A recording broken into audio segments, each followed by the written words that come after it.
Buenas tardes o buenos días, depende de cómo lo veamos. Bienvenidos a este nuevo webinar. Hoy es viernes y toca seguir quedándonos en casa. Un día más, un día menos, depende de cómo lo veamos. Mi nombre es Juan Carlos Requena, soy socio director de Aquara Business Education, entidad que junto a SUNE y Fundesen Business School organiza este evento online. La situación generada por el COVID-19 está poniendo a prueba la resistencia de nuestras empresas, nuestros equipos y la nuestra propia. La capacidad que todas las personas y organizaciones tenemos para superar los momentos difíciles y además salir fortalecidos es lo que llamamos resiliencia. Y no es una característica especial reservada para una minoría extraordinaria. Todos, en mayor o menor grado, contamos con la capacidad de sobreponernos. En este webinar vamos a hablar de cómo gestionar precisamente esa adversidad. Y para ello contamos con Enrique de la Rica, experto en transformación organizacional y adaptación al cambio, que tratará de mostrar las claves de la resiliencia organizacional. Enrique es licenciado en Ciencias de la Información por la Universidad del País Vasco, donde estudió los cursos de doctorado en Comunicación Audiovisual y MBA, máster en Dirección de Empresas por SUNE. Actualmente es director de SUNE Business School, escuela de negocios con sede en España y China, donde es profesor titular del área de Estrategia e Innovación. Al mismo tiempo dirige la división de e-learning de SUNE y es el director del seminario Silicon Valley Immersion Entrepreneurship and Innovation en California, que desarrollamos conjuntamente desde SUNE, Aquara y Fundesen.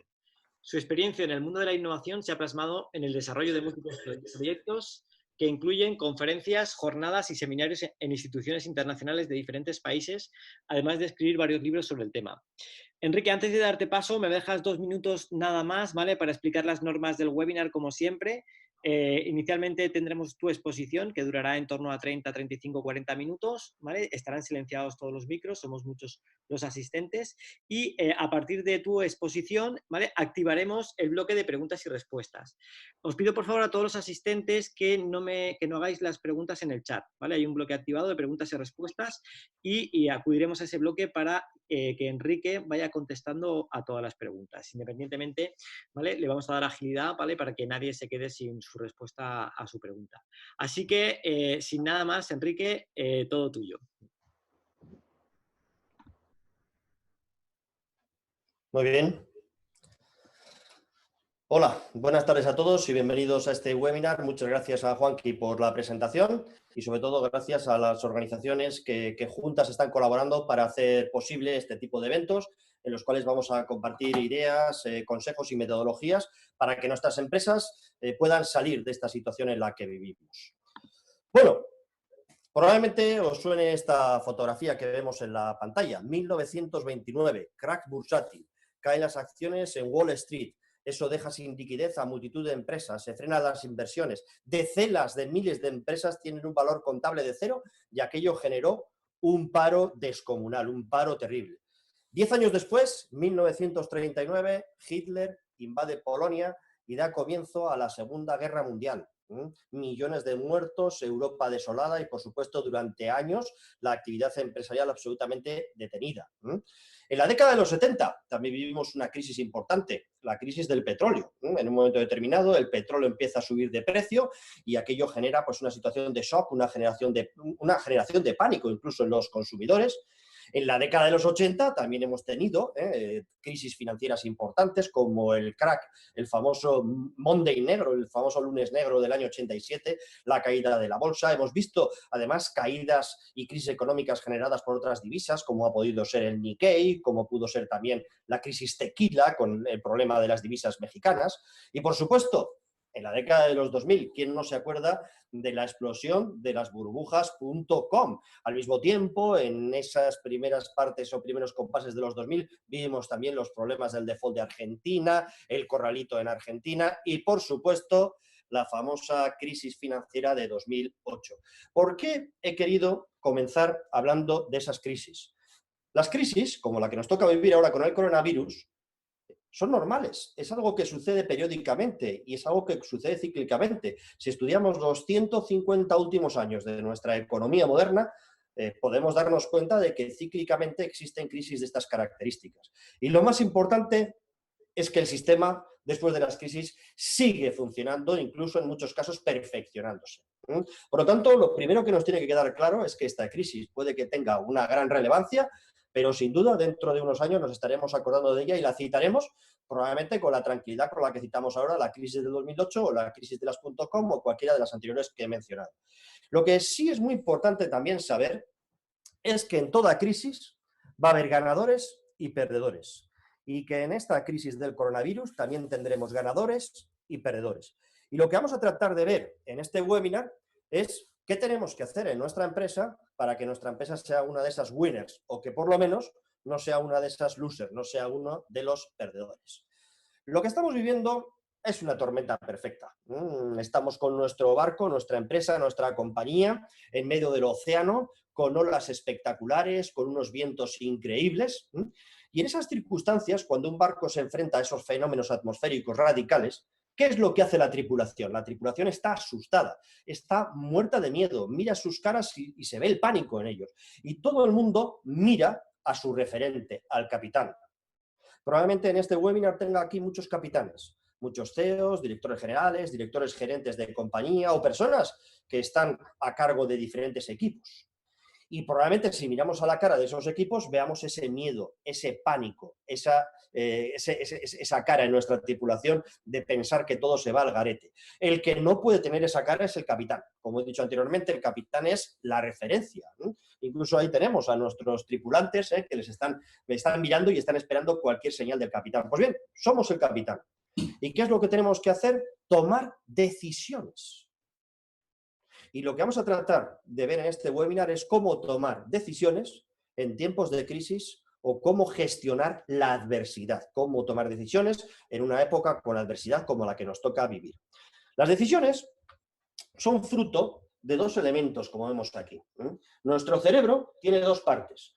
Una parte es la parte racional y la otra la parte emocional. Y por supuesto, en la toma de decisiones también tendremos que utilizar, por un lado, elementos mensurables, datos objetivos, cifras, pero luego tendremos que utilizar también nuestra parte y nuestra componente emocional. Y esa precisamente es la que está bloqueando a muchas personas. De manera que en este webinar voy a hacer referencia a las dos. Voy a comenzar con esa parte absolutamente racional. Vamos a ir viendo cuestiones relacionadas con los datos y hablaremos de cuándo podría recuperarse la actividad, cuánto puede durar esta situación, cuál puede ser el impacto de esta situación y qué decisiones hemos de tomar en nuestra empresa. Y posteriormente pasaré a hablar de ese componente emocional. Cómo tenemos que gestionar las personas directivas nuestras emociones para que esas emociones que cada uno experimenta no generen un bloqueo y generen un resultado contraproducente. Empiezo por lo primero, ¿cuándo puede recuperarse la actividad? El famoso N+1, ¿cuándo será ese día en el cual volvamos a la normalidad? Bueno, aquí lo único que podemos hacer es acordarnos de lo que ha pasado en China. En China hemos visto que la curva fue creciendo y desde el inicio de la curva, los primeros casos ya se detectaron en el mes de noviembre, hasta estos momentos en los cuales China poco a poco va pasando a la normalidad, han pasado prácticamente 80-90 días. Bien es cierto que lo importante son los días que pasan desde el momento en el cual se alcanza el pico hasta el momento en el cual podemos volver a una cierta normalidad. Y en estos momentos en España puede que estemos alcanzando ya ese pico, probablemente lo alcancemos esta semana, principios de la semana siguiente, pero hemos de tener en cuenta que alcanzar el pico no significa volver a la normalidad. Hemos de ser conscientes de lo que ha costado en China. Esta gráfica me gusta porque aquí vemos cómo se sitúan diferentes países, Estados Unidos, Francia, Reino Unido, España e Italia. Indudablemente estamos llegando ya a nuestro pico, pero fijémonos lo que pasó en China. Cuando ellos alcanzaron el pico, vemos que pasaron aproximadamente 30-40 días hasta la situación que nos encontramos hoy, donde hay una paulatina vuelta a la normalidad. Bueno, ¿qué más podemos utilizar como referencia para saber cuándo vuelve la normalidad? Sin duda, lo que pasó en anteriores crisis sanitarias. Si echamos un vistazo a lo que sucedió, por ejemplo, con el MERS en 2015 o con el SARS en el propio 2003, nos damos cuenta que aproximadamente el sector industrial tardó un mes en recuperar su actividad normal y el retail, en su larga extensión, aproximadamente 2 meses. Por lo tanto, no es cuestión de pensar que alcanzamos el pico y rápidamente regresamos. En estos momentos, en China, han iniciado su actividad y estamos viendo, como hay algunos datos, por ejemplo, flujo de pasajeros, que está incrementándose un 50%. El 70% de los negocios ya han iniciado su apertura. Y otro dato importante, el sector hotelero poco a poco también empieza a recuperarse y en este momento se encuentra al 50% de su actividad. Y hay que tener en cuenta que en China ya llevan unos cuantos días, unas semanas reiniciando la actividad. Por lo tanto, ¿cómo es nuestro calendario? Todos lo sabemos muy bien. En un momento determinado iniciamos la cuarentena, ese fin de semana del 13 y 14 de marzo. Como he dicho anteriormente, el pico va a llegar a lo largo de esta semana, a principio de la siguiente. En principio, la cuarentena inicial está prevista que finalice la semana próxima, en ese fin de semana de Semana Santa, pero hay que tener en cuenta que ello no significa volver a la normalidad. Estimamos unos 30 días para regresar a esa normalidad.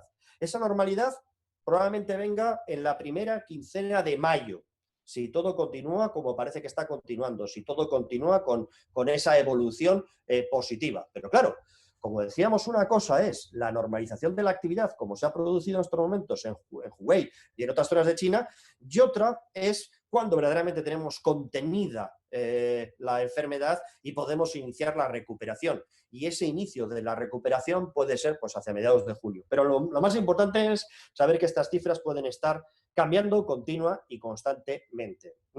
Lo que está claro es que de momento tenemos unos datos positivos que nos llevan a pensar en ese horizonte de mayo-junio para reiniciar nuestra actividad. Bueno, ¿y cuál podría ser el impacto de este meteorito? ¿Qué impacto puede generar? Para ello, vamos en primer lugar a ver lo que sucedió en China. En China, todos los indicadores económicos sectoriales, bueno, fueron durante los 2 meses que duró el fenómeno absolutamente catastróficos. Podéis echar un vistazo como, por ejemplo, la ocupación hotelera cayó un 90%, el tráfico aéreo cayó en 80%. Hay un dato curioso también, por ejemplo, importante, el que hace referencia a la industria de la automoción. La industria de la automoción cayó un 66%. Ahí podéis ver todos los indicadores absolutamente catastróficos durante esos 2 meses. Pero como hemos dicho, China se está recuperando. Ahora, también hay una cuestión muy importante y aquí me voy a detener durante unos segundos. La recuperación en China no está siendo igual para todos los sectores y para todas las empresas. Fijaros en esta gráfica. Ahí podemos encontrar ya, voy a apartar por aquí para que la veáis un poquito mejor, podemos encontrar en azul las empresas que ya se encuentran, pues bueno, pues con una actividad, pues en algunos casos igual superior a la que tenían anteriormente, a pleno rendimiento.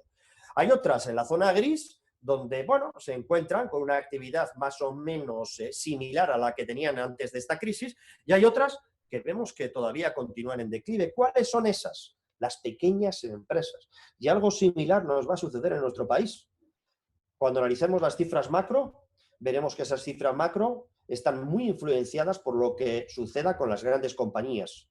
Las pequeñas y medianas son las que más van a sufrir en esta crisis. Por eso, cuando luego hablemos de decisiones a tomar, hemos de contemplar posibles alianzas, colaboración, porque en China lo estamos viendo que las pequeñas empresas son las que peor lo están pasando.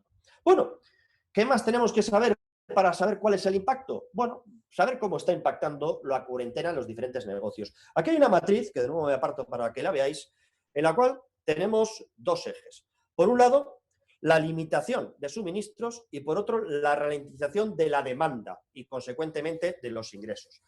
Por poner un ejemplo y situar un tipo de empresas, aquí tenemos en estos momentos a los establecimientos minoristas de alimentación.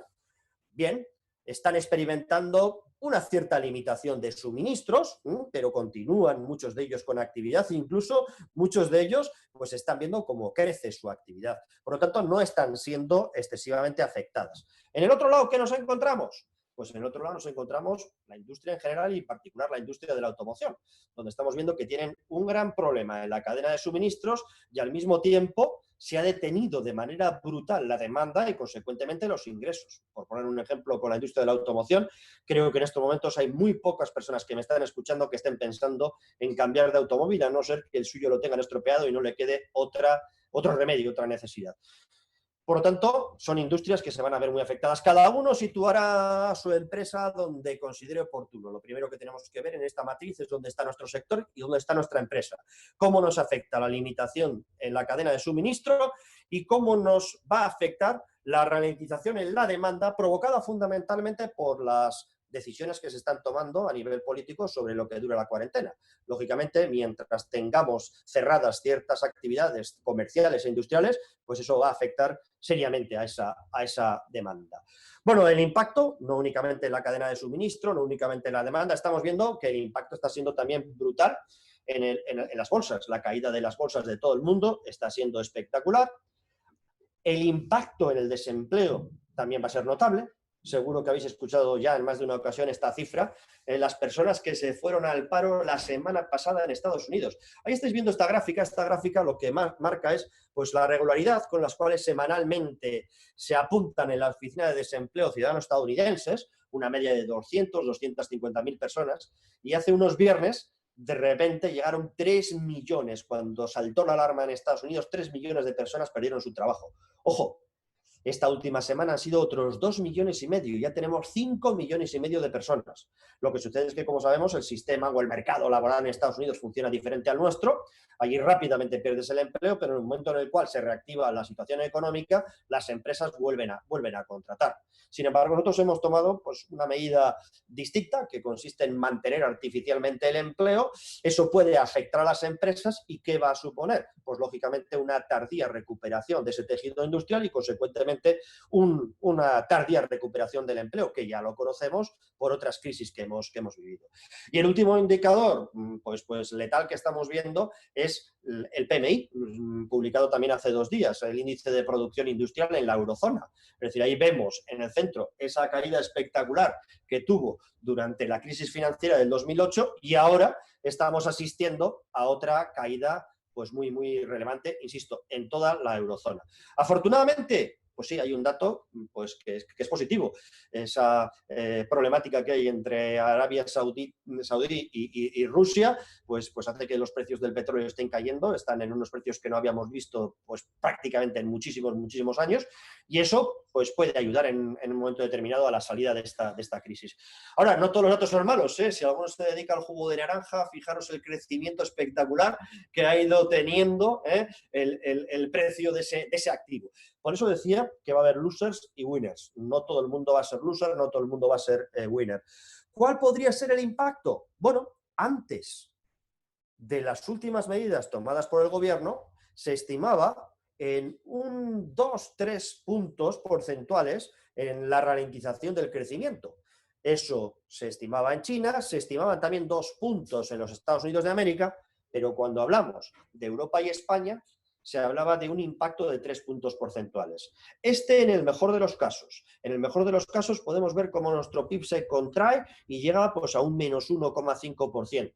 Pero también hay una horquilla importante porque hay economistas que hablan de una caída de 6 puntos porcentuales, que podamos tener un PIB negativo de 4 puntos, entre 4 y 5 puntos negativo.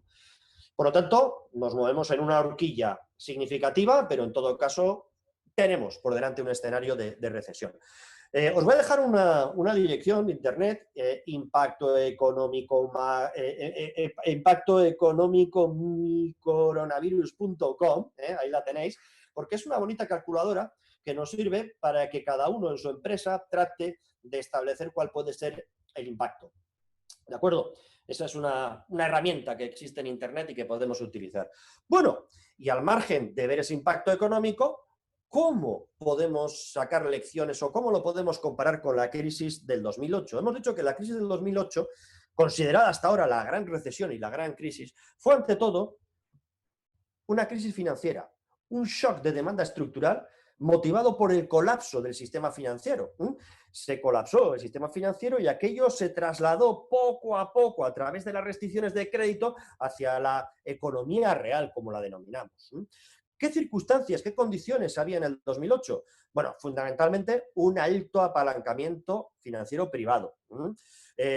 También es cierto que había un acceso a crédito ilimitado, había unas barras de liquidez previas a esa crisis brutales. Había también, todos sabemos, una sobrevaloración de los activos inmobiliarios y, bueno, había una baja tasa de desempleo. En España, pues teníamos también una muy baja tasa de desempleo. ¿Qué tenemos de diferente en esta crisis del COVID-19? Bueno, aquí fundamentalmente es una crisis sanitaria, por supuesto, pero cuando hablamos de crisis económica, viene derivada del freno temporal a la demanda y a la oferta. La imposición de esas medidas sanitarias es la que restringe la circulación de personas y, por lo tanto, restringe la posibilidad de tener abiertos comercios, la oportunidad de continuar con cierta actividad productiva. ¿Cómo nos ha pillado? Afortunadamente nos ha pillado con un menor apalancamiento privado, lamentablemente con una mayor deuda pública, y también nos ha pillado sin haber recuperado las cotas de empleo que teníamos antes de la crisis, ¿no? Quizá cuando hablamos de lo que ha sucedido en China y Europa, vemos que, en el caso de Europa, lo veis en el centro, una gran similitud entre cómo estaba su deuda pública y privada cuando comenzó la crisis del 2008, pero cuando hablamos de España vemos que hay una interesante diferencia. Ha descendido la deuda de las empresas, la deuda privada, pero hemos incrementado mucho en estos años nuestra deuda pública. Bueno, ¿y cómo va a ser diferente la salida de la crisis a la que vivimos en el 2008? Bueno, espero, confío en que tengamos una diferencia. Aquí estáis viendo cómo fue la salida de la crisis del 2008. Tuvimos 7 trimestres prácticamente continuos de caída brutal económica, desde finales del 2008 hasta prácticamente el 2010. Luego llegaron, os acordaréis, los famosos brotes verdes, pero aquellos brotes verdes no terminaron de florecer y nos metimos de lleno en 11 trimestres de recesión.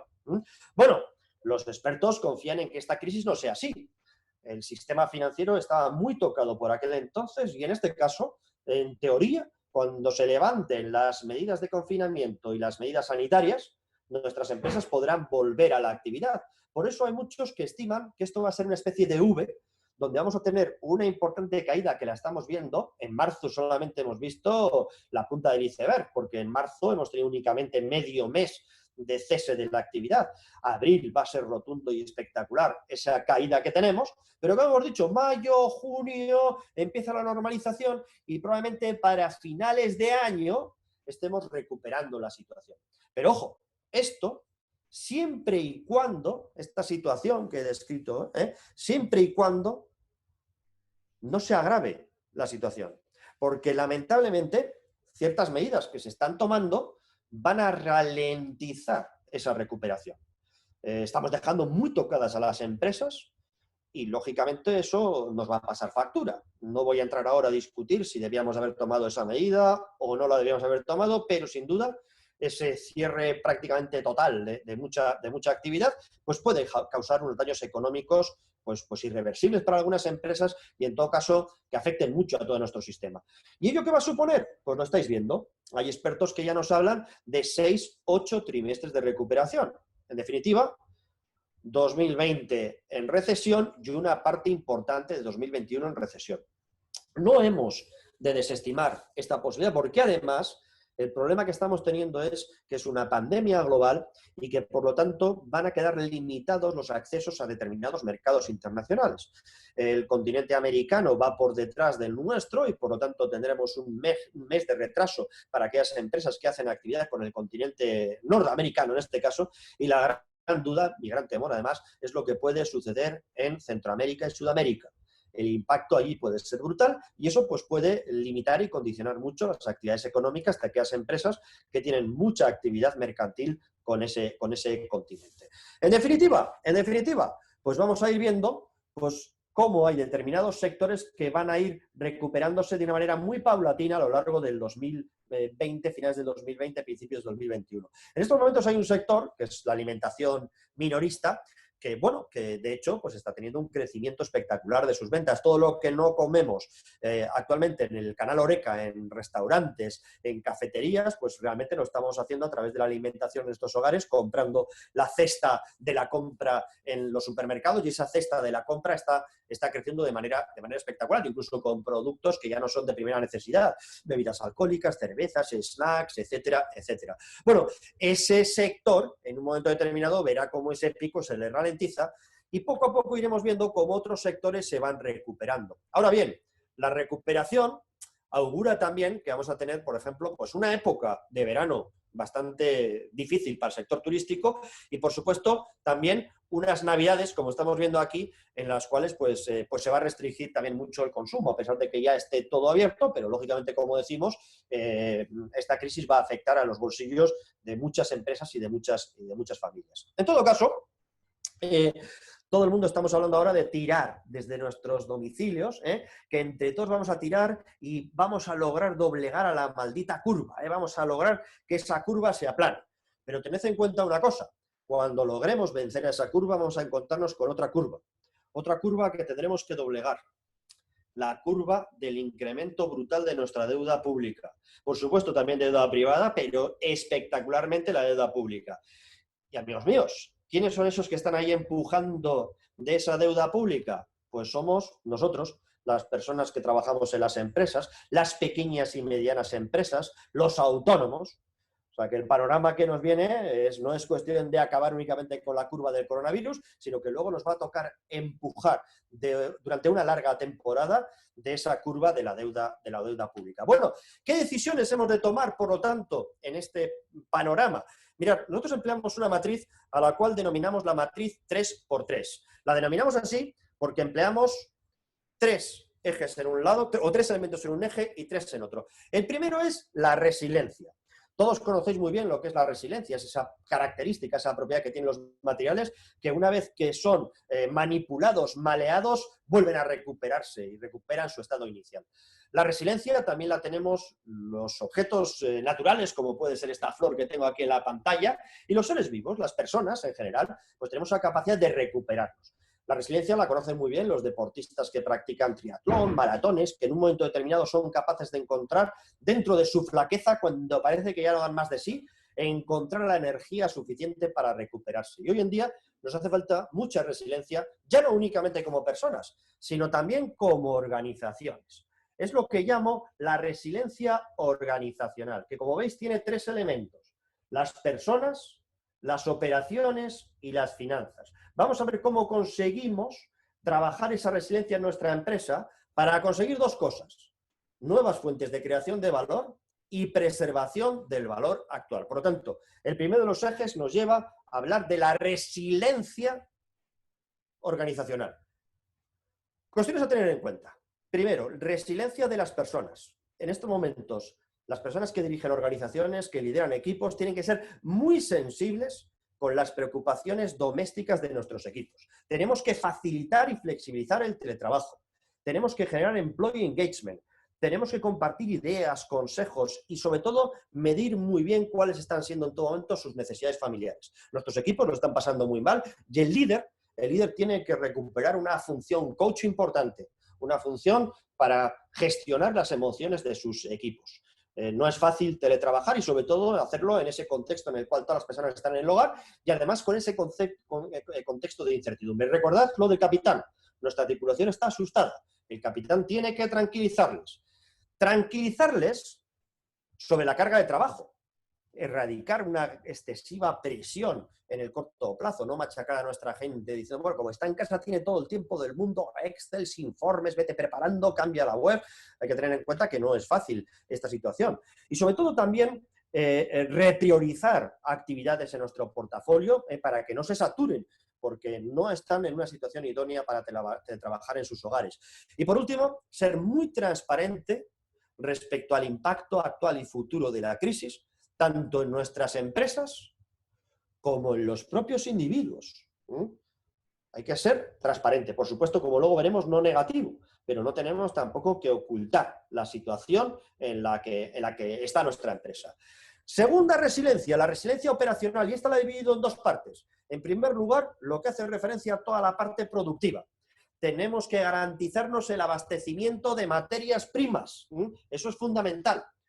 Tenemos que sacarle todo el jugo a ese agujero del último Real Decreto llamado artículo número 4. Ese artículo que permite todo lo que es indispensable, toda la actividad indispensable. Seguro que muchos ya lo estáis haciendo. Yo conozco muchas empresas pues, que han acometido un plan para determinar qué es indispensable. Pedidos urgentes, proyectos que tienen que ser entregados y terminados, proyectos de empresas que exportan y gran parte de su producción está en mercados internacionales compitiendo frente a otras empresas de países donde no hay unas restricciones tan amplias a la actividad industrial, mantenimiento. si os dais cuenta, hace 2 fines de semana se produjo un gran shock, ¿no? Cuando el presidente el sábado anuncia que se va a parar toda actividad industrial. El domingo hubo grandes discusiones en el Consejo de Ministros y, por supuesto, con los diferentes presidentes de las comunidades autónomas, porque muchas comunidades autónomas, las eminentemente industriales, veían que esa decisión iba a ser un auténtico caos. Y a partir de ahí, el lunes se trabajó con cierta normalidad porque hubo una cierta moratoria, pero el lunes todas las empresas aprovecharon para interpretar ese artículo 4 y determinar cómo continuar con la actividad. Y yo creo que en mi entorno el 90% de las industrias continúan con su actividad, no una actividad normal. Se han interpretado ese concepto de actividad indispensable. Hay que hacerlo desde un punto de vista ético, pero no tenemos que dar el carpetazo definitivo a nuestras empresas. Y por supuesto también, cuando hablamos de la parte productiva, garantizar todas las medidas sanitarias y el abastecimiento de todas las EPIs y todo lo que precisan nuestros equipos. A nivel de ventas, tenemos que proyectar escenarios de caídas de ventas por mercados, por canales, por clientes, escenarios de caídas de un 20%, de un 40%, de un 80%. Es fundamental hacer diferentes escenarios y siempre con datos lo más fiables posibles. Por supuesto, preservar, mantener las relaciones comerciales y comunicar continuamente con nuestros clientes, con transparencia, con generosidad, con solidaridad, ofrecerles ayuda. Ayudar a tu cliente es la mejor manera de conseguir recuperar tu actividad cuando llegue la normalidad. Y balancear siempre el impacto operacional que todo esto está generando en la fidelidad del cliente. Comunicar y fidelizar. Y por último, intensificar esas relaciones para conseguir, en la medida de lo posible, un impulso comercial cuando nos recuperemos de esta crisis, de esta situación. Finalmente, resiliencia financiera. Hablaré luego de alguna cuestión más de resiliencia financiera, pero fundamentalmente una reducción de costes inmediata, un foco en valor y sobre todo medir muy bien cuáles van a ser las inversiones, invertir correctamente, un plan para una optimización de costes y realizar inversiones en aquello que nos vaya a permitir rápidamente un ahorro de costes. Bueno, hemos visto 3 elementos de la matriz: personas, operaciones y finanzas, resiliencia, esos 3 elementos, y ahora vamos con los 3 elementos del eje vertical de la matriz. ¿Veis que tengo 3 calendarios en cada uno de ellos? Hasta hace poco tenía 4, porque hablaba de lo que teníamos que hacer antes de esta crisis. Algunas empresas lo han hecho sus deberes, llevan ya un tiempo trabajando con nosotros estas herramientas para prevenir el impacto. En todo caso, ya hemos pasado esa fase y ahora estamos en lo que hay que hacer esta misma semana a corto plazo, lo que tenemos que hacer la semana siguiente, las 2, 3 siguientes y lo que tenemos que hacer cuando arranque todo. Y a esas acciones las llamo controlar, recuperarse y ganar. Controlar la crisis, recuperarse de la crisis y ganar a la crisis. Y como hemos dicho, cruzamos esas 3 opciones, controlar, recuperarse y ganar, con las 3 áreas fundamentales de nuestra empresa que hemos dicho anteriormente. Desde el punto de vista de las personas, controlar, como he dicho, cuidar a los empleados, mantener una comunicación fluida, ser transparentes, redistribuir las tareas de los equipos, facilitar el teletrabajo. Desde el punto de vista de las operaciones, mantenerse, como hemos dicho, cerca de los clientes, desarrollar canales de comunicación y canales de venta alternativos. Son muchas empresas las que han descubierto por esta crisis el canal online, y fundamentalmente identificar proveedores clave y preservar el suministro de esas materias clave. Y desde el punto de vista financiero, pues una radiografía brutal de la tesorería de nuestra empresa para determinar cuáles son las necesidades inminentes de liquidez a corto plazo. Identificar todo tipo de acciones que nos pueden facilitar una liquidez inmediata. Por poner un ejemplo, son muchos los restaurantes que están lanzando bonos, pequeños bonos, que compras ahora menús de ese restaurante, por ejemplo, restaurantes con estrellas Michelin, que sus menús son de 150, 180 euros. Pues están vendiéndote bonos de 60 euros. Pagas ahora, compras el bono de 10, 15, 20 comidas y vas a disfrutar de ellas cuando se recupere la crisis. Y esto le está permitiendo al restaurante recibir ingresos. Todas las empresas tenemos que ser en estos momentos creativas para ver cómo podemos generar un flujo positivo en nuestra caja. Luego llegará el momento de prepararnos para la recuperación. Una vez que hemos controlado el impacto, motivar a nuestras personas estableciendo nuevas metas compartidas. Es muy importante prepararse para una recuperación acelerada en algunos sectores, y esto es fundamental, por ejemplo, a la hora de abastecernos de materias primas. Estamos viendo la batalla por las mascarillas en China. Se pegan los países, se pegan las comunidades autónomas. Eso va a suceder también con muchas materias primas clave. No es cuestión de nos recuperamos, voy a llamar al proveedor a ver que me vaya enviando. Tenemos que hacer una buena previsión, adelantarnos, desarrollar fidelidad con ese posible proveedor de la materia prima, porque muchas empresas lo van a tener complicado para el abastecimiento durante las primeras semanas, cuando se levante toda esta moratoria, ¿no? Entonces, eso es importante a la hora de preparar. Y, por supuesto, en la parte financiera, atrapar todas aquellas opciones de liquidez y financiación que aparecen, los ICOs, etcétera, etcétera. Ayer tuvimos un interesante webinar donde nos hablaban de todas estas opciones financieras. Os animo a que lo veáis en diferido, aquel que no pudo participar, porque es importante manejar y controlar muy bien nuestra caja. Revisar todos los contratos, renegociar formas de pago y acogernos a todas aquellas empresas, a todas aquellas ofertas que estamos viendo que están lanzando todo tipo de proveedores. Por ejemplo, Microsoft, pues una oferta gratuita durante un año, la licencia de Teams. Pues hay muchas empresas que, al igual que la nuestra, que están desarrollando acciones de generosidad, de colaboración con sus clientes para generar un engagement, pues tratar de beneficiarnos de todas esas acciones que puedan minimizar el impacto en nuestra caja. Y lo más importante, prepararnos para ganar a la crisis. Prepararnos para ser winners y no ser losers. No necesariamente tenemos que poner en marcha los proyectos que teníamos antes de la crisis. Habrá que hacer mucho kill projects, matar mucho proyecto anterior, adaptar nuestros modelos de objetivos e incentivos y, por supuesto, potenciar el engagement de nuestra gente. Desde el punto de vista de operaciones, muy importante también tener en cuenta que muchos hábitos del consumidor están cambiando y van a cambiar para siempre. En cuanto a canales, en cuanto a previsiones, adaptarnos rápidamente a esos nuevos hábitos y, sobre todo, una lección que muchos estamos aprendiendo, una hoja de ruta tecnológica que permita mantener la resiliencia si vuelve a aparecer una crisis de estas características y acelerar nuestra transformación digital. Y desde el punto de vista financiero, por supuesto, ser conscientes de que viene una época de fusiones, de adquisiciones. Hemos visto que en el IBEX, pues bueno, el Real Decreto impide que esas empresas sean adquiridas por capital extranjero, pero no ocurre lo mismo en las pequeñas y medianas empresas y aquellas que están fuera de ese ámbito bursátil. Por ejemplo, esta crisis va a dejar muy tocaditas a muchas empresas que van a ser caramelitos para inversores, que se van a encontrar con una compañía que tiene una situación financiera jodida, motivada por una crisis de demanda derivada de una crisis sanitaria, pero que no es estructural. Por lo tanto, muy atentos, porque pueden haber movimientos de esas características. Muchas adquisiciones. En nuestro caso también, a lo mejor, si disponemos de caja y no hemos visto muy afectada nuestra economía, podremos realizar esas adquisiciones, pero luego, como he dicho anteriormente, mucho cuidado con las fusiones, porque podemos ver competidores que se fusionan y nos quedamos nosotros solos ante el peligro, minimizamos nuestro tamaño con respecto a ese nuevo gran competidor y nos convertimos en un loser. Por lo tanto, empezar ya a pensar en vuestros movimientos financieros y en vuestros movimientos de fusiones y adquisiciones. Bueno, esto con respecto, como he dicho, a esa parte que es la racional.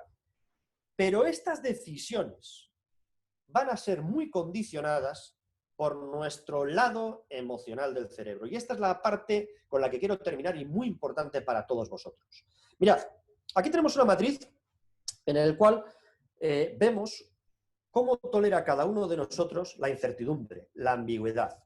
Claro, lo que he contado hasta ahora son datos, estimaciones, extraídas de múltiples fuentes, pero que es pura incertidumbre, porque lo que he dicho hoy puede haber cambiado esta misma mañana. Y lo que es válido para esta semana puede que ya no sea válido para la semana siguiente. Y entonces hay mucha gente que dice, hombre, como hay ambigüedad, pues no tomo decisiones. Como hay incertidumbre, pues lo mejor en estos tiempos es permanecer parados sin tomar decisiones. Son personas que tienen una baja tolerancia a la ambigüedad. Se sitúan en este lado del eje. Personas que relacionan con estrés, ven que la situación ambigua es una situación amenazante, se preocupan ante las diferentes alternativas y, claro, todo ello que hace que actúen de forma pasiva. En sí mismo, fijaros bien, es una manera de tomar decisiones. También no tomar decisiones es una decisión. Y se quedan en el ámbito de la pasividad. ¿Por qué? Porque tienden a exagerar las consecuencias negativas de las diferentes alternativas, invalidando consecuentemente cada una de las opciones que tienen. La gente se queda anclada en la pasividad, angustiada y sin implantar una solución. En el otro lado de la matriz nos encontramos a los individuos que tienen una alta tolerancia a la ambigüedad. Individuos que disfrutan con la ambigüedad. Es el extremo opuesto. Esta gente que veis aquí, el extremo contrario. Esta gente disfruta con la ambigüedad. ¿Por qué? Porque estas situaciones inciertas de cambio para ellos son estimulantes, deseantes, son un reto. ¿Qué es lo que tenemos que hacer? Balancearnos, balancearnos. Si estáis en este lado de aquí, de la baja tolerancia, ir trabajando elementos para que seáis más resistentes y que esa ambigüedad, esa incertidumbre no haga que vuestras decisiones no sean las adecuadas o simplemente no se tomen decisiones. Y para ello, consejos que tenemos, ideas que tenemos. Número 1 es muy importante, ser más tolerantes a la frustración, al miedo, al error. Hay mucha gente que tiene miedo a equivocarse, miedo, por lo tanto, gestionar nuestros miedos. El miedo a perder sobre todo. Es decir, cuántas cosas perdemos muchas veces por ese miedo a perder. Por lo tanto, en primer lugar, gestionar nuestra frustración interna. Número 2, y muy importante, autoestima. Hay muchas personas que necesitan el reconocimiento externo, tienen que estar continuamente buscando ese reconocimiento externo. ¿Y qué es lo que sucede? Que de la misma manera que buscan el reconocimiento externo, huyen de la crítica externa. Y tomar decisiones en tiempos de incertidumbre y ambigüedad implica mucho riesgo y la puedo cagar. Y si la cago, van a pensar mal de mí, voy a recibir críticas, van a pensar que he sido el culpable. Y por lo tanto, esa baja autoestima, ¿qué es lo que hace? Que no tomes las decisiones y que tu empresa quede en esa situación de parálisis. Número 3, autoeficiencia.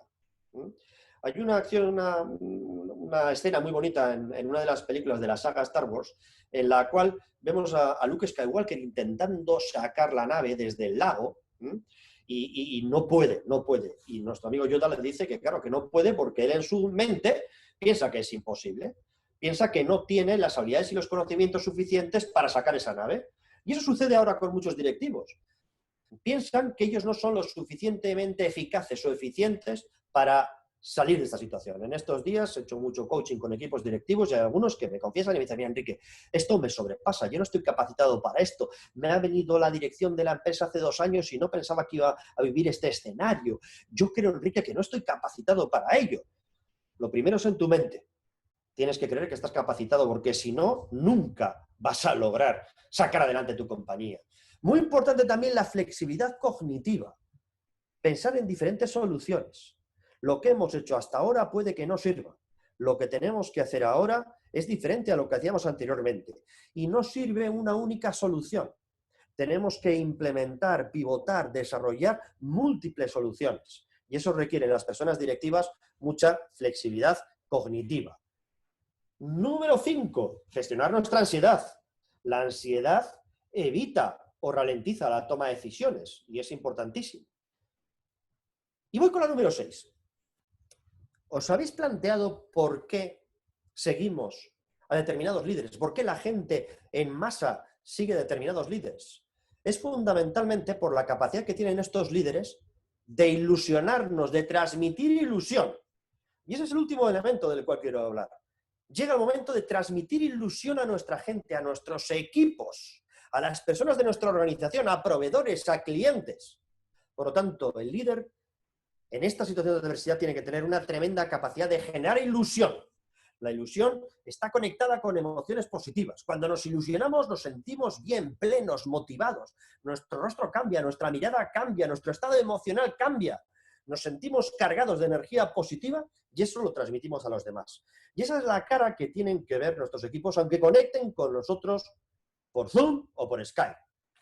Hace unos días vimos a nuestro líder aparecer ante los medios de comunicación, ante 45 millones de personas, con los ojos vidriosos, el tono de la voz entrecortada, hombros estrechados, manos muy juntas, transmitiendo un mensaje pues muy negativo, con frases como lo peor está por llegar. Esto es lo que tenemos que evitar.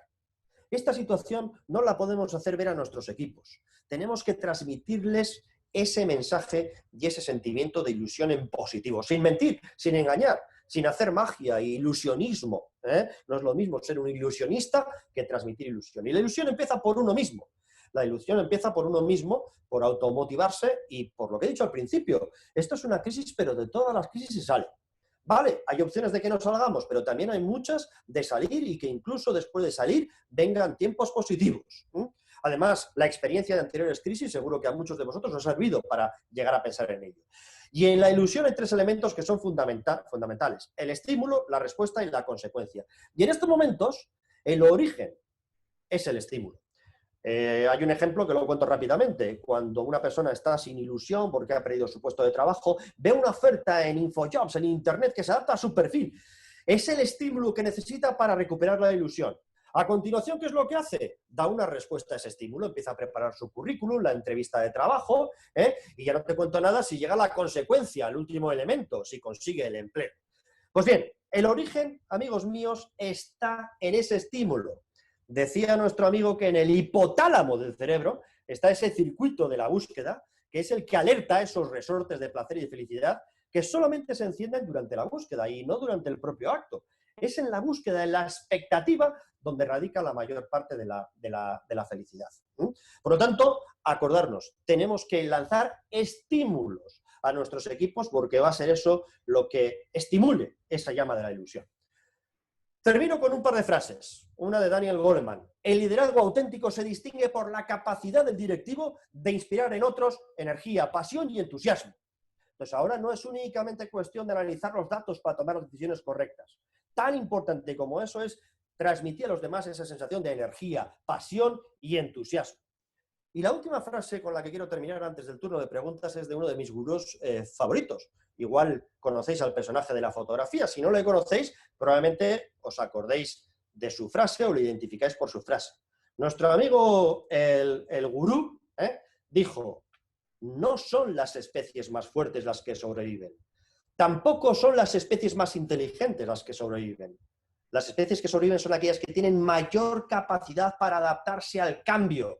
Charles Darwin. Y amigos míos, no van a sobrevivir las empresas más grandes, tampoco aquellas que tengan a sus equipos directivos más inteligentes, sino aquellas empresas que sepan adecuarse a este cambio y a esta situación de adversidad. Aquellas empresas cuyos líderes sepan manejar el componente emocional y el componente racional para tomar decisiones que nos ayuden a solventar esta circunstancia. Muchas gracias y, como decía anteriormente Juan Carlos, encantado de ir respondiendo a vuestras preguntas. Adelante.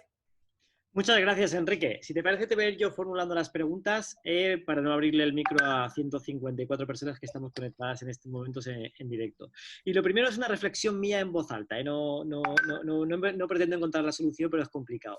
Pero sí que es cierto que gestionar esa presión, ¿vale?, que estamos haciendo sobre los equipos, los tenemos desbordados, ¿vale? Se traduce en todos los sectores y en todas las partes. En educación tampoco saben cómo gestionar esto y están saturando a los niños con trabajos, ¿vale?, etcétera, ¿no? Pero imagínate la presión de cualquier empresa que de repente de la noche a la mañana le han caído todas sus ventas, que tiene que pivotar por completo su modelo de negocio porque el mes que viene no va a facturar nada y va a tener que pagar esas nóminas, ¿vale? Y tiene a todo ese equipo trabajando para reenfocar ese modelo de negocio, ¿no? ¿Cómo gestionas esa parte de equilibrar, de no presionar, sabiendo que la supervivencia de tu empresa está en juego? Y sé que es difícil, la respuesta. Sí, fundamentalmente analizando cada caso de manera individual. O sea, es muy importante haber confeccionado un dashboard para saber tu equipo cuál es la circunstancia personal de cada uno de ellos.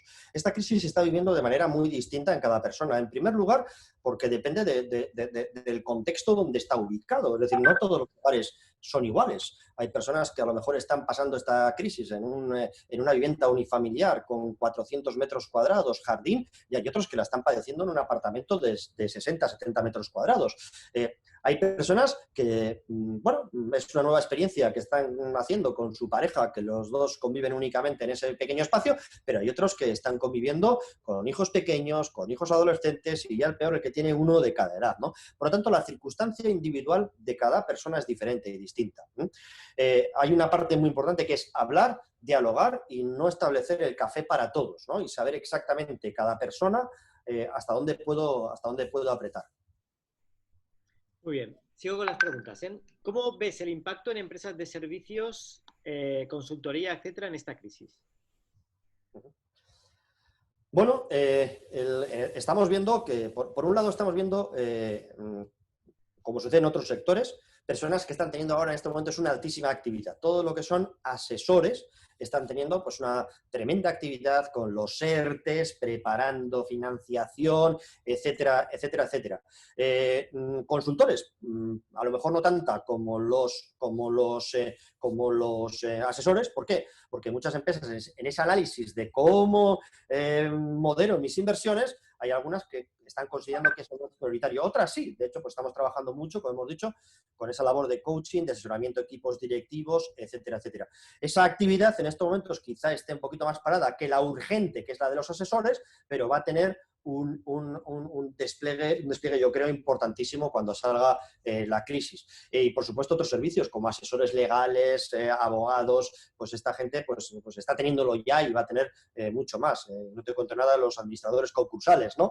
Es decir, servicios profesionales de estas características, en estos momentos estamos agazapados, estamos protegiendo también nuestra caja, pero somos conscientes que vamos a ser muy, muy necesarios en el momento en el cual las empresas entren y pasen de esa fase de controlar a la fase de recuperar que mencioné anteriormente.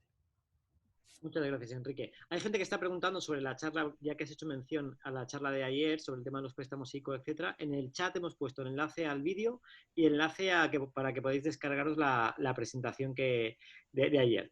La siguiente pregunta, muy, muy, muy interesante, y si me permites yo también voy a intentar contestarla. Después de 2 días en este tipo de charlas, todas coinciden en la importancia de identificar al líder en la empresa. ¿Y qué pasa si no se quiere identificar? ¿Vale? Doy mi reflexión y luego te doy paso a ti, ¿vale? Pero en mi opinión, Beatriz, creo que si no se quiere identificar el líder es que no es un líder, ¿vale? No sé qué opinas tú. Absolutamente de acuerdo. Me ha venido a la cabeza mi metáfora con la que he comenzado. Imaginemos la tripulación acojonada, las olas, muertos, y miran al puente de mando buscando ese faro, esa luz, y no está el capitán. Es el primero que ha abandonado el barco. Ojo, hay empresas donde ha sucedido, y conozco más de una donde el capitán ha sido el primero que ha abandonado el barco y el primero que dice es que estoy en casa, es que no tengo información, es que no puedo hacer nada.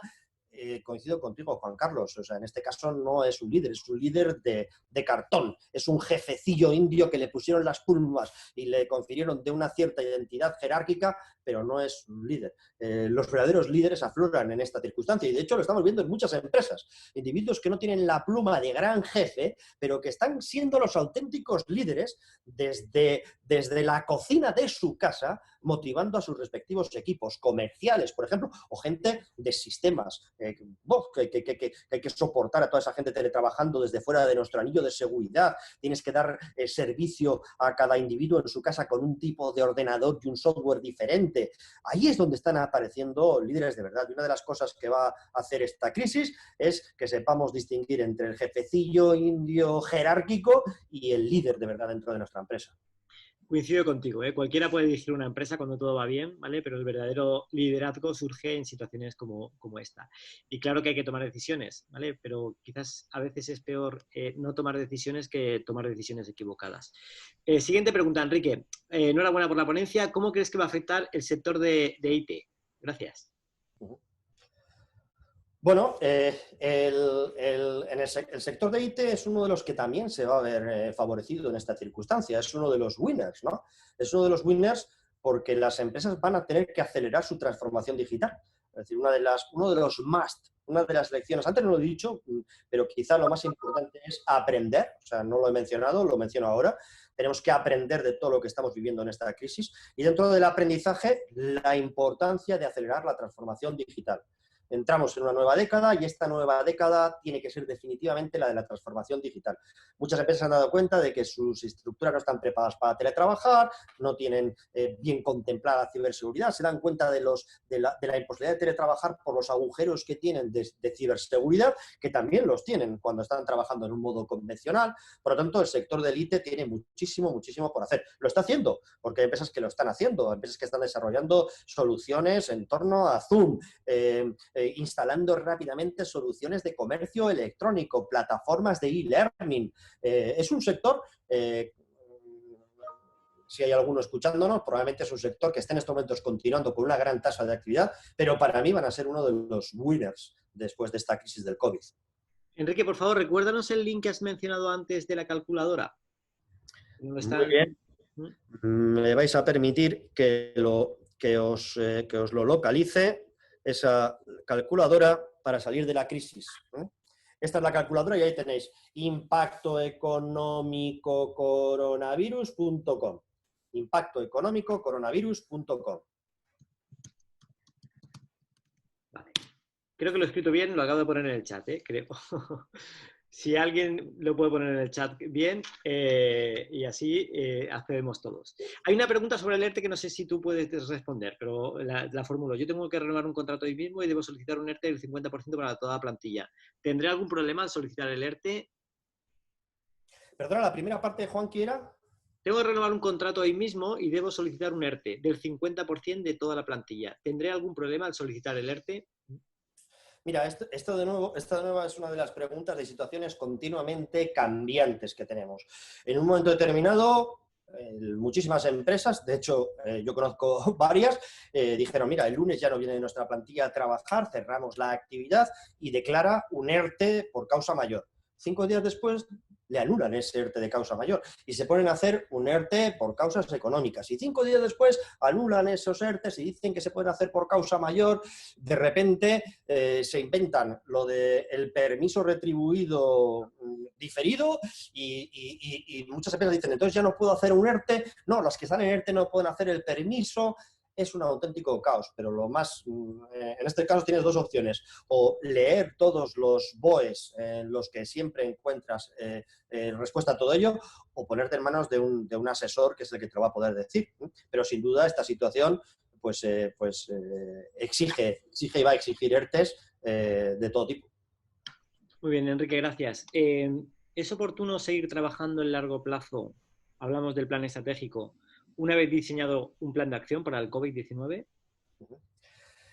El COVID en sí mismo sí que te plantea el pensar también a largo plazo. Es decir, tenemos lo que hacemos esta semana para controlar, lo que hacemos las 2 semanas siguientes para salir adelante y empezar a pensar ya en lo que hay que hacer para ganar. Y eso no implica únicamente un medio plazo, incorpora también el medio-largo plazo. Sin duda, nuestro plan estratégico ha quedado muy tocado después de esta crisis y desde mi punto de vista lo tenemos que alterar y cambiar, aunque también yo, probablemente alguno sabe, no soy amigo de los planes estratégicos convencionales. La estrategia es algo que está cambiando continua y constantemente. Hablamos más de planes de respuesta al cambio constante, ¿no? Y esto es un ejemplo, el que haya invertido en hacer un plan estratégico a 3 años en el mes de octubre, noviembre y diciembre del año pasado va a tener un documento muy bonito, perfectamente encuadernado, con unas slides maravillosas, pero probablemente le sirva de muy poco porque son muchas las cosas que van a cambiar. Más que estrategia, reflexiones directivas de adaptación a un cambio constante. Vale, hay asistentes que nos están preguntando sobre puntos anteriores que han aparecido en la presentación. Como siempre, mañana enviaremos una pequeña encuesta y enviaremos el enlace a la presentación y el enlace al vídeo, ¿vale? Para que podáis verlo más tranquilamente. Sigo con las preguntas. ¿Cómo podemos gestionar las emociones de las personas en el ámbito personal y profesional cuando estamos rodeados de pseudolíderes que no saben conectar con sus ciudadanos empleados? Bueno, es decir, está muy bien que tengamos identificados a esos pseudolíderes, porque en cierta manera van a ser un modelo de referencia de lo que no hay que hacer. Lo bueno que tenemos es que nosotros mismos tenemos a nuestro alrededor siempre personas que nos ilusionan, personas a las cuales consideramos líderes. Y somos capaces de extraer las características que hacen que ese individuo, a nivel de conocimientos, de habilidades, de actitudes, consiga ilusionarnos y motivarnos. Y inspirándonos en esos elementos negativos, construir nuestro propio liderazgo, ¿no? Entonces, identificar a los líderes negativos también viene mal porque hacemos el ejercicio contrario. ¿Por qué les consideramos líderes de pacotilla, como decíamos anteriormente? Por estas circunstancias que voy a tratar de evitar en mi comportamiento. No viene mal estar rodeados de situaciones negativas porque te ayudan a identificarlas y evitas caer en ellas. Muy bien. Siguiente pregunta, Enrique, que me va a permitir yo también dar respuesta. Un lujo escucharte. Has comentado la importancia de seguir alimentando la fidelidad de nuestros clientes. ¿Qué recomiendas para fidelizar, en esta situación? Hay una frase que a mí me gusta mucho, que dice, si quieres que tu empresa sea importante para tus clientes tienen que ser importantes para ti. Y creo que hay que estar cerca de ellos ahora, escuchándoles. No es el momento quizás ahora de presionar para vender, ¿vale? Pero sí de escucharles y decirles qué necesitas en estos momentos. No sé tu opinión, si quieres darnos alguna directriz más. Comparto 100%, Juanqui, tu reflexión. De hecho, aquí estamos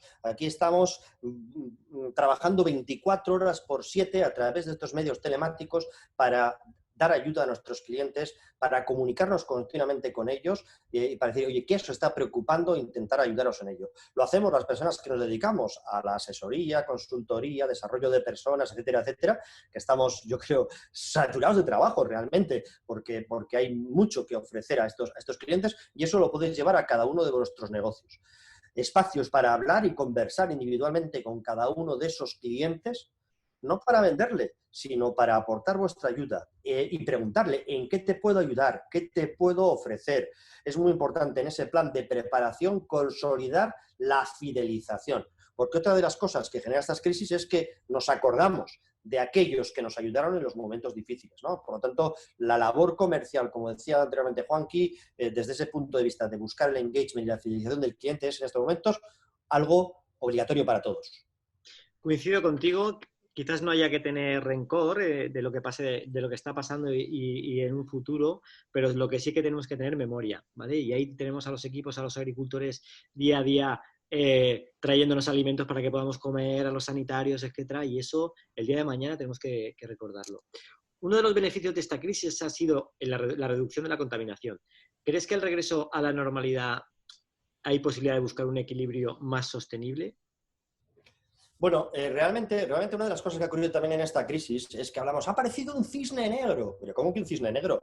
Si hemos estado viendo, si tú coges Netflix y hay 5 series y 17 películas que hablan de pandemias, de sus consecuencias, esto no era un cisne negro, era algo que teníamos ahí, era algo que sabíamos que iba a suceder. Pues exactamente igual nos va a suceder con el cambio climático. Aprendamos lecciones de esta crisis. El cambio climático puede ser la próxima crisis a la vuelta de la esquina, que obligue a parones, movimiento de personas, cierre de fronteras. Por lo tanto, que aprendamos la lección del COVID y empecemos ya a trabajar para evitar esa crisis que tenemos a la vuelta de la esquina, que es la derivada de la emergencia climática. Por lo tanto, todo lo que tiene que ver con la transición ecológica y el impacto para minimizar esa emergencia climática es, de nuevo, un área winner. Una pregunta, pero que imagino que dependerá de cada caso, y que dice, ¿cuál crees que sería el momento para declarar preconcurso de acreedores? Puede haber pendientes de pagos con mucho riesgo de impago que permitan cubrir los costes, etcétera. Yo imagino que dependerá de cada situación, ¿no? Sí, depende de cada situación. Hay una cuestión que yo creo que también es importante. Es decir, cada empresa tiene una situación financiera y en estos momentos lo que no podemos hacer es detener la actividad de cobros y pagos, siempre y cuando esté en nuestra mano. El otro día creo que lo comentamos también en otro webinar, Juanqui, cuando había gente que decía, oye, yo he dado orden de no pagar nada, de suspender pagos. Bueno, pues si todos hacemos eso, se genera un bloqueo total de la economía. En función de nuestras posibilidades, recomiendo que podamos seguir haciendo pagos para poder seguir solicitando ciertos cobros. Esto es importante. La situación de declarar un preconcurso, pues básicamente con las cuestiones que hemos estado comentando, donde ves hasta cuándo va a durar el parón de tu situación, cómo va a afectar esto a la demanda futura. ¿Cuál es mi situación de liquidez? ¿Qué opciones tengo? Pues hay muchas empresas que tienen que adelantarse y empezar a trabajar en un preconcurso, ¿no? Lógicamente, habrá muchas empresas del sector turístico, por ejemplo, que pueden ser las más afectadas. En ese mapa podemos encontrar muchas empresas que dentro de su plan de acción, lamentablemente, van a tener que utilizar esa herramienta de ir haciendo un preconcurso por lo menos. Vale, la siguiente pregunta creo que es difícil de responder porque ayer me preguntaban sobre, y en base a tu experiencia, ¿qué podemos hacer? Pues, ¿qué experiencia no tenemos ninguno con lo que ha pasado? Pero sí que es cierto, y en base a tu experiencia en Silicon Valley, el retail revolution este que se está viviendo allí, ¿vale? A ver si puedes anticipar algo. Relativo a la recuperación del retail, ¿qué orden de preferencia los tipos de consumo podremos ver tras el fin del confinamiento? Bueno, sin duda en estos momentos hay gente que está aprovechando este confinamiento en sus garajes de Silicon Valley para analizar cómo pueden desarrollar modelos de negocio que no se vean afectados ante este tipo de circunstancias. Y como hemos dicho anteriormente, estos modelos de negocio van a estar muy soportados en plataformas tecnológicas, e-commerce, e-learning, telereuniones, etcétera, etcétera. Por lo tanto, aquella empresa que en un momento determinado tenga opción, tenga tiempo, pues también puede ser un buen momento para empezar a rediseñar su modelo de negocio, porque todos los modelos de negocio están cambiando a gran velocidad, todos, no es que el COVID los vaya a cambiar, todos están realizando esa transición, pero el COVID lo va a acelerar en algunos aspectos. Por poneros un ejemplo, en el mundo de la educación. Se han suspendido ya las clases en las universidades. Ayer hablaba con la Universidad de Georgetown, ya ha suspendido también las clases presenciales en verano. Pero, amigo mío, una semana después de haber comenzado la alerta, todas las clases de absolutamente todos los programas, desde los programas de doctorado, posgrado, hasta las carreras universitarias, se están desarrollando online. Por lo tanto, ahí va a haber un cambio de modelo de negocio brutal, menos superficie de campus universitarios. En el mundo de las oficinas van a desaparecer muchos headquarters y muchos oficinas generales, ¿no? Porque la gente va a tener otras opciones de trabajar. Eso provocará un crecimiento de los coworking spaces. En estos momentos nuestra empresa está en esa fase, como hemos dicho, de controlar y recuperarnos. Pero aquel que tenga tiempo, que empiece a pensar en la parte final, cómo ganar a la crisis. Y ahí, amigo, de nuevo nos van a ganar las startups, porque yo conozco ya muchos emprendedores que están pensando en cómo ganar en esta crisis y cómo adelantarse y crear modelos de negocio distintos a los que existen. Y en la pregunta había uno muy claro, el mundo del retail, que ya está en absoluta transformación en los últimos 10 años y todo esto lo va a acelerar. Pero no solamente eso, el mundo de la automoción, muchísimas cuestiones van a cambiar sin duda. No por causa del COVID, ya estaban cambiando. Pero el COVID va a acelerar más aún, si cabe, esta transformación. Quizás una solución sea poner a parte del equipo a trabajar en el corto plazo, ¿vale? Y a otra parte del equipo a repensar el modelo, ¿vale? Para dar respuesta a ese medio a largo plazo que está por venir. ¿Crees que antes y después de esta crisis el perfil de nuestros clientes va a cambiar, al igual que nuestros negocios que están en fase de reorientación y reenfoque? ¿Y cómo consideras que podríamos trabajar este proceso de cambio con el equipo a nivel comercial y de desarrollo de negocio?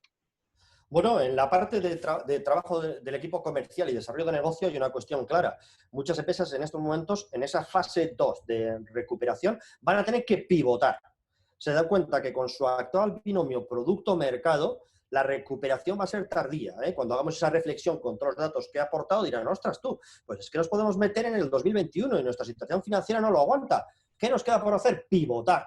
Es decir, cambiar nuestro binomio producto-mercado. ¿Fabricamos esto? Pues ahora lo que tenemos que fabricar es lo otro. ¿Lo vendíamos en este mercado? Pues lo vamos a tener que llegar a otro. Eso lo tienen que hacer, eso lo tienen que desarrollar las empresas ya, en el corto, medio plazo, como hemos dicho. Pero habrá otras que al mismo tiempo estén pensando en pivotar todo su modelo de negocio. Y la otra cuestión que preguntaban es, ¿esto va a cambiar los perfiles de los clientes? Cambiará los perfiles de los clientes si tú cambias tu binomio producto-mercado, con lo cual te vas a dirigir a otro público objetivo, a otro target, pero en el caso de que te quedes con el target actual, no cambia el perfil, pero sin duda van a cambiar sus comportamientos y sus hábitos. Y para ello tenemos que estar muy, muy atentos.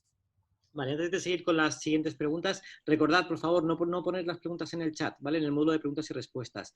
Y con respecto a la presentación de hoy y al vídeo, mañana lo compartiremos o lo enviaremos por correo electrónico para que podáis acceder todos. Hola, como agente inmobiliario con un volumen importante de cliente internacional, ¿cómo podemos adaptar nuestra actividad para estar preparados y para salir con más fuerza de esta situación? Bueno, interesante pregunta, pero también es cierto que muchas veces cuando te la lanzan así de sopetón tienes que interiorizarlo y no es fácil dar una respuesta, ¿no? Simplemente pues mencionar algunas cuestiones. La primera, cliente internacional. Cuando hablamos de cliente internacional tenemos que tener en cuenta cuáles son las circunstancias específicas de cada mercado, si ese mercado lo podemos abordar o no en estos momentos, el impacto que está teniendo allí la alerta sanitaria y la económica, y también la imagen país. Es decir, en estos momentos, de la misma manera que hace 2 meses ninguno de nosotros quería viajar a China, si alguno se hubiera dicho que va a viajar a Wuhan, pensaríamos que está loco. Hemos de ser conscientes que esa percepción de España en estos momentos existe en muchos mercados, ¿no? Por lo tanto, pues oye, habrá que ver cómo desaparece ese aspecto incontrolable por parte nuestro antes de empezar a enfatizar y desarrollar acciones comerciales. Siento no poder ser muy preciso en la respuesta porque respuestas de esta característica requieren una gran reflexión, reflexión. No lo sé cuál puede ser el impacto y qué podéis hacer, ya lo siento, pero en todo caso eso, tener en cuenta que hasta que no cambie la percepción que existe sobre España, eso es un elemento que no está en nuestras manos y que va a afectar a ese sector inmobiliario que vende a nivel internacional y, muy importante, al sector turístico, porque no es cuestión de decir, no, ya no tenemos contagios, ya estamos como China. Vamos a ver si la gente primero tiene ganas de viajar y de pasar sus vacaciones, y vamos a ver si la percepción que tienen de España es de un lugar seguro, libre de COVID-19. ¿Qué primer paso recomendarías dar a todas esas personas que han entrado en el parálisis por el análisis y no saben hacia dónde enfocar su desarrollo profesional? Principalmente autónomos, ¿eh? Bueno, sin duda, antes lo hemos dicho, ¿no? Que este va a ser un shock importante para los autónomos, ¿no?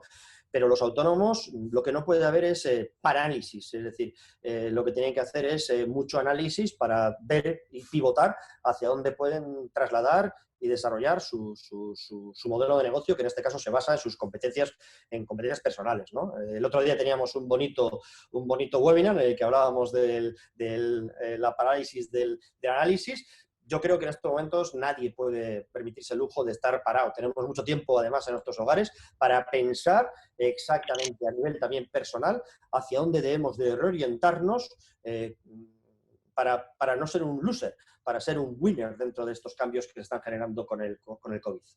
Muy bien, Enrique. ¿Qué recomiendas a las personas que se han quedado en el paro? ¿Vale? Y estaría feo yo que dijese que se formaran, ¿vale? Y que se metiesen en la página de fundesen.es, ¿vale? Pero sí que es cierto que hoy más que nunca, ya no solo por el COVID, sino por esa transformación que están sufriendo todas las empresas, necesitamos reciclarnos, ¿no? No sé tu opinión, ¿eh? Bueno, es muy duro para estas personas y ya sé que lo que digo va a parecer banal y superficial, pero gestionar sus emociones, no caer en el negativismo. En estos momentos en que te anuncien, como ha habido casos, que te anuncien que has perdido tu puesto de trabajo, que no te renuevan el contrato temporal y tener que chuparte todo esto del COVID, las mascarillas, los contagios, el número de fallecidos, los hospitales saturados y encima ver que tu proyección profesional se ve afectada porque te han despedido y además ves que la situación económica se ralentiza, pues lo lógico es que la persona entre en un estado de ansiedad que derive incluso en una depresión. Por lo tanto, yo lo que les recomiendo es que se cuiden muchísimo a ellos mismos y que no se preocupen tanto por esa parte económica derivada de su situación, que no se preocupen tanto como su situación anímica y su situación de emociones personales, que trabajen muchísimos elementos de autoayuda, que además existen muchos hoy en día en Internet, webinars de mindfulness, etcétera, etcétera, porque lo importante es que no se vengan abajo mentalmente. Si mantienen esa parte emocional, pensar en la racional y, como he dicho anteriormente, ir pivotando, ir viendo, como tú bien dices también, qué habilidades y competencias tengo que reforzar para introducirme en las empresas winners, es decir, identificar cuáles son esas empresas que van a salir rápido de la crisis y que si salen rápido probablemente vayan a necesitar profesionales formados para acelerar ese crecimiento. Entonces, cada uno, en la medida de sus posibilidades, que vaya pivotando sus habilidades y conocimientos hacia esa ola de empresas que van a salir impulsadas cuando se reanude la actividad. Muy de acuerdo contigo, Enrique, ¿no? Ya hablábamos de resiliencia antes, ¿no? De esa capacidad de caernos y levantarnos, de caernos y levantarnos, ¿no? Y la típica frase de tanto si quieres como que puedes como si no estás en lo cierto, ¿no? A mí me gusta mucho una frase típica de Internet, de el momento más oscuro de la noche es justo antes de amanecer, o cuando crees que ya no puedes más te das cuenta de que puedes con todo, ¿no? Y que queda muy bonito y que hay que gestionarlo emocionalmente, pero es que no te toca otra, ¿vale? O sea, solo hay una salida. ¿En qué medida el COVID debe de cuestionar el para qué de las empresas y su prioridad de crecer más, vender más, go big o go home? Bueno, no creo que sea el COVID, sino que antes incluso del COVID todas las empresas tienen que trabajar ese para qué, ¿no? Es decir, hay muchas empresas que no tienen bien definido su propósito y ello va a condicionar y está condicionando su desarrollo, su posicionamiento, su crecimiento. El propósito de una empresa no es ganar dinero, el para qué no es para obtener beneficios. El para qué, como bien ha dicho el que ha preguntado, es un propósito. Antes decía que cada vez creo menos en los planes estratégicos que hablan de herramientas convencionales, de conceptos como la visión, la visión. Yo creo mucho en cuestiones como la cultura de una empresa, el alma de una empresa y el propósito de una empresa, que todo está estrechamente relacionado, ¿no? Entonces, no solamente por el COVID, sino antes del COVID, las empresas han de trabajar esos tres elementos que están, como decía, muy, muy relacionados. Y lo importante es el propósito. ¿Qué perseguimos? ¿Cuál es nuestra visión compartida como equipo? ¿Qué vamos a definir como éxito? Claro, si en estos momentos el COVID nos permite ese espacio de reflexión, pues lo aceleramos, ¿no? Pero en todo caso, con COVID o sin COVID, comparto la opinión de la persona que ha formulado la pregunta. Es muy importante el propósito de las empresas. Qué importante es tener ese propósito y ese para qué, y qué importante es tener equipo, ¿vale? Que estén constantemente recordándolo, ¿vale? Y que cuestionen lo que haces porque te permite mejorar. Creo que la petición de aplazamiento de efectos a nuestros proveedores puede influenciar negativamente en nuestra reputación empresarial. Sí, ¿no? Sí, sí, sí, sin duda. Antes, ¿no? Sin duda.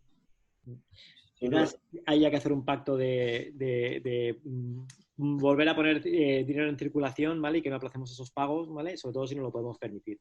¿En qué aspectos observaremos cambios profundos en nuestras empresas después de esta crisis? Bueno, por matizar también y complementar la pregunta anterior, el engagement que tenemos que generar es con nuestro equipo, con nuestras personas, el engagement con nuestros clientes, pero engagement con nuestros proveedores, ¿eh? Porque, insisto, para aprovechar la salida y la recuperación, en algunos sectores los proveedores van a ser críticos, ¿eh? Entonces, hay que seleccionar muy bien qué proveedores van a ser fundamentales y desarrollar un engagement con ellos. Y ese engagement, pues en algunos casos, va a hacer referencia a tus cobros, a tu forma de pagar o tratar de conseguir liquidez a través de cualquiera de las fórmulas que están a nuestra disposición para fidelizar a ese proveedor. La otra cuestión, creo que me preguntabas, Juanqui, recuérdamela. ¿En qué aspectos observaremos cambios profundos en nuestras empresas después de esta crisis? Bueno, un cambio muy importante que nos estamos dando cuenta del cambio de hábitos de las personas, que el teletrabajo y utilizar tecnología está al alcance de todos. Hemos hecho en estas 3 semanas que llevamos en nuestra casa el curso de e-learning más avanzado del mundo. Hay gente que ha oído hablar de plataformas que hace 3 semanas ni conocía de su existencia, Zoom, Teams, Trello, y ahora son expertos, casi podrían dar hasta clases de utilización de esas plataformas. Por lo tanto, cambios en los hábitos de trabajo. Eso va a afectar al negocio inmobiliario, al transporte de las personas, etcétera, etcétera. Y como hemos dicho anteriormente, potenciación de estructuras logísticas, mundo de comercio electrónico, etcétera, etcétera. Y luego también hay una cosa muy importante. Estas 2 crisis han sido muy seguidas, la del 2008 y esta. Y la gente le va a pesar la palabra crisis, ¿no? Por lo tanto, eso va a cambiar también hábitos, comportamiento con respecto al ocio, con respecto al vivir el día a día, con respecto al ahorro.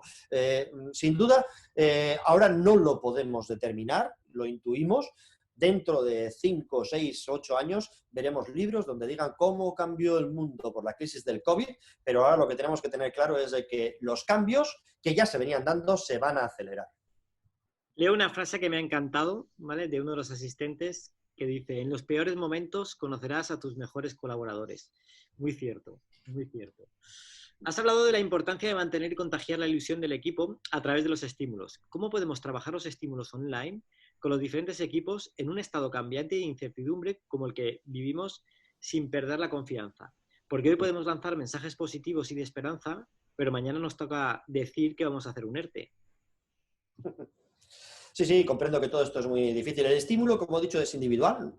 Todo aquel que tenga hijos sabe que a cada uno hay que estimularle de una manera distinta, pues exactamente igual a tu equipo. A cada uno tienes que darle un estímulo, saber cuál es ese caramelito que le da ilusión a cada persona, cuál es ese sueño, cuál es ese objetivo. Empezando por uno mismo, uno tiene que autoestimularse y potenciar su ilusión. Y por lo tanto tiene que ser a nivel individual. Ya sé que lo que digo es complicado, pero se puede compatibilizar transmitir ilusión con realidad. Es decir, oye, vamos a ver, el ERTE no es un fin del mundo, no es el fin del mundo, ¿eh? El ERTE es una medida que toma una empresa porque puntualmente su actividad necesita aligerar parte de su plantilla. Entonces, en un momento determinado, podemos perfectamente hacerle ver a una persona con transparencia por qué motivo se tiene que quedar en un ERTE durante 1, 2 o 3 o 4 meses y al mismo tiempo, pues lanzarle esa señal de estímulo, ¿no? De decirle que dentro de 4 meses pues volveremos a contar con él. Lo más importante es estimular a las personas que se quedan, es decir, porque a lo mejor yo me he quedado, pero he visto que el ERTE está a mi alrededor y cualquiera de estos me sucede a mí. Por eso es muy importante la transparencia. ¿Por qué hemos tomado esta medida? ¿Qué implica esta medida? ¿Y en qué situación queda cada uno para no verse afectado por porque pueda entrar en un ERTE la semana siguiente? Lo peor que puede haber en estos momentos es la falta de transparencia, y eso es algo muy habitual en muchas empresas. Únicamente en el comité de dirección o en la cabeza del director general aparecen los individuos a los cuales voy a mandar al ERTE la semana que viene, ¿no? Eso genera un estrés, una ansiedad, una incertidumbre y una parálisis brutal de la organización. Transparencia. Antes de ayer teníamos, no sé si era antes de ayer, sí creo que sí, teníamos un webinar sobre comunicación interna. Podéis, ahora en el chat pondré el link por si alguien se lo perdió, y hablaba precisamente de eso, ¿no? De esa transparencia, ¿vale? En la comunicación, y la palabra mágica que es coherencia, ¿vale? Yo creo. Hay mucha gente que está preguntando por sus sectores, ¿vale? Voy a enunciar sobre todo uno en particular que dice: ¿cuál será el impacto en empresas de automoción? La automoción ya estaba cambiando por completo, tú lo estás viviendo en Silicon Valley, lo que viene hacia aquí, ¿vale? Pero ahora más que nunca. No sé cuál es tu opinión al respecto. Sí, Juanqui, te has adelantado a mi respuesta, efectivamente. Es decir, yo ya venía diciendo que el mundo de la automoción está tocadísimo. Bien es cierto que es un sector, lo estamos viendo ahora, del que depende la economía de Europa en su conjunto. El PIB de España está muy condicionado por el sector de automoción, pero exactamente igual sucede si analizamos el PIB a nivel europeo. Pero se están produciendo unos cambios tecnológicos y de hábitos en el consumidor que van a cambiar por completo el sector de la automoción. El automóvil va a ser autónomo, eléctrico y compartido. Fíjate que en esta crisis, por ejemplo, Waymo ha conseguido en determinadas zonas de Estados Unidos prescindir de ese conductor que tiene que ir en sus taxis. El taxi es autónomo, pero el conductor de momento en muchos estados, en muchos lugares, tiene que ir físicamente por si surge cualquier problema de seguridad. Pues bien, ha conseguido una moratoria y por causa del COVID hay ciudades donde están circulando ya esos automóviles autónomos. Probablemente cuando acabe la situación de emergencia se darán cuenta de la baja o nula aparición de incidentes y eso acelerará el automóvil autónomo, eléctrico y compartido. Y eso va a cambiar la configuración de absolutamente todo el tejido relacionado con el mundo de la automoción, desde los grandes players, grandes tiers, a los pequeños suppliers. Enrique, ¿qué opinión te merecen las medidas adoptadas por el Gobierno en cuanto a la paralización de las empresas motoras de la industria vasca, y qué medidas habrías adoptado tú? Ahí lo dejo. Bueno, esto daría para otro webinar, ¿verdad? Porque, claro, también es cierto que en muchos debates, en Twitter, por ejemplo, pues la gente parece que estamos diciendo, ¿qué prefieres, muertos o parados? No es cuestión de elegir entre muertos y entre parados, es cuestión de buscar una racionalización en la toma de estas decisiones. En primer lugar, antes decía que con muchas empresas ya llevamos tiempo trabajando y preparándonos para lo que podía venir. Entonces, lo que no entiendo es por qué no en el gobierno han hecho exactamente lo mismo, haber barajado escenarios, que es lo que hacemos con las empresas, escenarios. A lo mejor se cumple el escenario distinto a los que tenemos previstos, pero debieran de haber sido medidas mucho más meditadas. La de la parálisis total de la industria, fundamentalmente fue una decisión absolutamente carente de cualquier reflexión. No se puede salir el sábado y decir que el lunes ya la gente no puede ir a trabajar. Vamos a ver, una fábrica, una industria no es una mercería, que dejas la persiana bajada el viernes y el lunes la abres a continuación. Eso era una auténtica locura. Pero es que luego hay muchas industrias que son muy fáciles de parar, pero muy difícil de sacar adelante. Para mí, debiera de haberse tomado mucho antes las medidas de confinamiento en el mundo educativo, en el mundo del retail, etcétera, etcétera, y mucho antes también una regulación en el mundo de las industrias, empezando por aquellos sectores donde el impacto es menor y no deteniendo 100% la actividad, declarando, por ejemplo, un 70 o un 60% de capacidad y de turnos, ir reduciéndolos progresivamente si los resultados no son los apropiados. Afortunadamente, ese artículo 4 y esas discusiones que ha habido entre diferentes presidentes de comunidades autónomas y el gobierno, pues ha permitido que esa medida no esté generando el impacto que iba a causar. Porque tengamos claro, porque todo el mundo habla aquí ahora de necesitamos más camas de UCIs, necesitamos más hospitales, necesitamos más personal sanitario, pero todo eso ¿de dónde sale? Todo eso sale de un país con una elevada renta per cápita. Y para tener una elevada renta per cápita necesitamos incrementar nuestro Producto Interior Bruto y generar más valor. Y eso lo hacen las empresas, la economía. Sin industria, sin economía, no hay camas de hospital. Por lo tanto, no podemos decretar una medida que vaya a generar unos efectos contraproducentes. Y afortunadamente se han mitigado. Ya veremos si lo suficiente. Pero el gran problema que estoy viendo para la recuperación es que estamos dejando a cientos de miles de autónomos, decenas de miles de pequeñas empresas y miles de medianas empresas que van a entrar en un estado de cuasi zombie, donde no van a ser capaces de generar el empleo que precisamos para recuperar a esos individuos que han perdido su puesto de trabajo. Por lo tanto, sí, salud sí, pero la salud está estrechamente relacionada con la economía y las medidas tienen que ser tomadas de una manera mucho más coherente, reflexiva y dialogada. Pero bueno, como te decía, me callo aquí porque podría seguir y dar otro webinar de otra hora al respecto de esto. Muy bien, Enrique. Un par de preguntas más, ¿vale? Y vamos acabando. ¿Crees que la mayor crisis que estamos viviendo en el mundo es por falta de líderes? Mira, lo que está claro es que el liderazgo está detrás de muchas crisis, en algunos casos por falta y en otros por exceso. Antes se ha hablado del nazismo, por ejemplo, es decir, esa crisis que nos llevó a una Segunda Guerra Mundial vino por un liderazgo enfermizo, ¿no? Es decir, la gente seguía masivamente a ese líder, su ilusión, su imagen, sus estímulos, ¿no? Por lo tanto, también el exceso de liderazgo genera un problema. Pero lo que sí es cierto es que en el mundo político en estos momentos no tenemos líderes. No podríamos empezar aquí a hablar y buscar motivos, pero en el mundo político no veo ese faro, esa luz, esas personas capacitadas, con conocimiento, con experiencia, que transmiten ilusión, que generen consenso. Entonces, la falta de líderes en el mundo político pues también nos puede pasar factura, y a nivel global exactamente igual, porque no es una circunstancia y una particularidad única y exclusiva de nuestro país, en todos los países cuecen habas.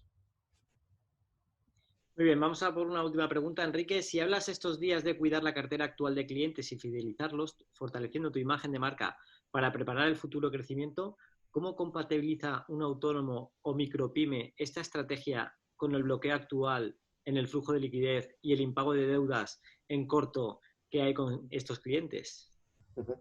Bueno, pues sí, es una solución complicada, ¿no? Es decir, lógicamente estamos acostumbrados a que todas estas medidas de fidelización, comunicación, posicionamiento, crecimiento del mercado requieran la inyección de capital necesario pues, para financiar esas actividades. Si desaparece esa inyección de capital, porque el autónomo tiene detenida su actividad por decreto, como sucede en muchos ámbitos, si además tenemos una serie de deudas para pagar, empezando por la propia cuota del autónomo, ¿qué nos queda por hacer? Pues buscar toda aquella actividad que sea posible ejecutar sin necesidad de financiación. Y para ello, de nuevo, volvemos a Internet. Mejora tu web, utiliza plataformas de estas características, busca elementos gratuitos, dale a la imaginación. Ya sé que es una respuesta dale a la imaginación, que puede valer de cajón desastre, pero en estos momentos es lo único que se me ocurre. Por supuesto, luego la parte racional. Trata de acogerte rápidamente y cuanto antes a cualquier medida de liquidez de la que te puedas beneficiar, ya sean ICOs, ya sean ayudas, ya sea lo que fuere, ¿no? Y toda aquella tesorería que seas capaz de generar, todo aquel cash que seas de generar, piénsalo muy bien dónde lo inviertes. Y verdaderamente, como bien decía esta persona, invertir en fidelizar y crear valor en el cliente puede ser algo que no te compense a corto plazo en este mes de abril o el siguiente de mayo, pero piensa que tu empresa o tu actividad va a ser de medio o largo plazo y que en un momento determinado recibirás la gratitud por lo que estés ofreciendo a ese cliente en este momento. Bien, Enrique, no tenemos más tiempo para más preguntas, pero me gustaría una reflexión tuya final o un consejo final, ¿vale? Relacionado con la gestión de esta propia adversidad y de la que iba este webinar de hoy, ¿vale? Para todos los asistentes. Bueno, es un momento para tomar decisiones, sin duda.